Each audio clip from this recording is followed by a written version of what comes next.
Hi, my beautiful people. So this morning we'll be reading Matthew 4.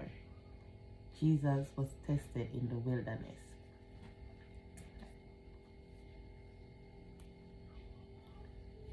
So I am actually reading from the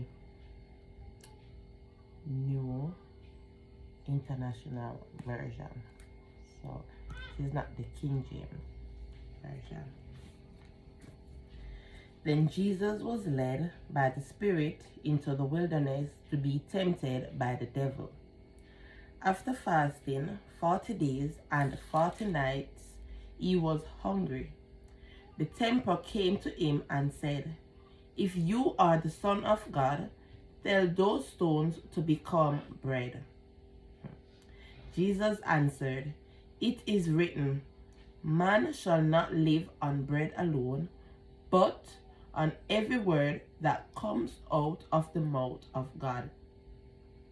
Then the devil took him into the holy city and had him stand on the highest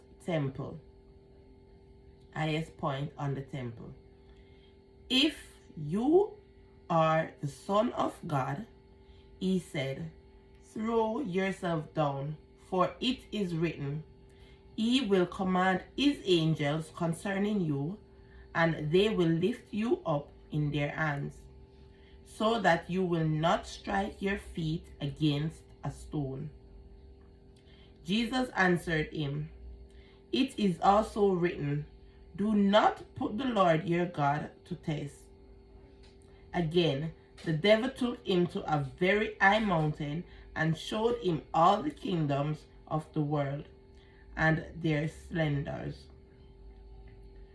"All this I will give you," he said, "if you will bow down and worship me." Jesus said to him, "Away from me, Satan, for it is written, worship the Lord your God and serve him only."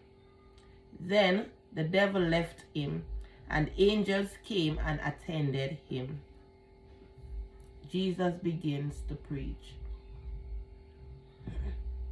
When Jesus heard that John had been put in prison, he withdrew to Galilee. Leaving Nazareth, he went and lived in Capernaum, which was the lake in the area of Zebulun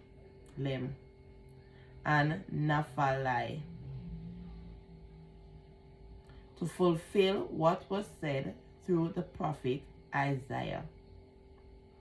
Land of Zebulun, the land of Naphtali, the way of the sea beyond the Jordan, Galilee of the Gentiles. The people living in darkness have seen a great light, and on those living in the land of the shadow of death, a light has dawned. For that time on Jesus began to preach. From that time on, Jesus began to preach, "Repent, for the kingdom of heaven has come near." Alright, so verse 18 is going to speak when Jesus called his first disciples. Verse 18.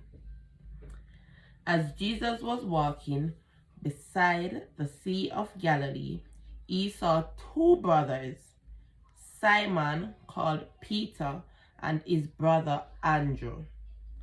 They were casting a net into the lake, for they were fishermen. "Come, follow me," Jesus said, "and I will send you out to fish for people." At once they left their nets and followed him. Going on from there, they saw two other brothers, James, son of Zebedee, and the brother of John. They were in a boat with their father Zebedee, preparing their nets. Jesus called them, and immediately they left the boat and their father and followed him. So obedient. Jesus heals the sick. Verse 23. Jesus went throughout Galilee, teaching in their synagogues, proclaiming the good news of the kingdom, and healing every disease and sicknesses among the people. News about him spread all over Syria, and people brought to him all who were ill with various diseases and suffering severe pain, and those suffering in severe pain. The demon possessed, those having seizures, and paralyzed, and he healed them. Large crowds from Galilee, Jerusalem, Judea, and the region around Jordan followed him. Everybody follow him. So life going to you do good and people are benefit. I tell you, you have a lot of followers. That's how it even is today. So there endeth a portion of God's holy word. We honor it by saying, thanks be to God. So we see in Matthew 4 that Jesus started to preach and he started to have a lot of followers, and people never hesitate to follow God. Well, people who weren't kings, because they know kings are going to feel like Jesus are going to take over them kingdom, so them fear him. But other people, like, regular people, they didn't hesitate. So why are we hesitating now to follow Jesus? Is it that we are self-proclaimed kings and queens? Like we too I am mighty? Wow. At the end of the day, he is the son of the creator who made all of us. So therefore, we should obey the word and just live accordingly. Because at the end of the day, we will be better kings and queens. Alright? So until then, stay blessed, stay in a God, and just believe. Bye.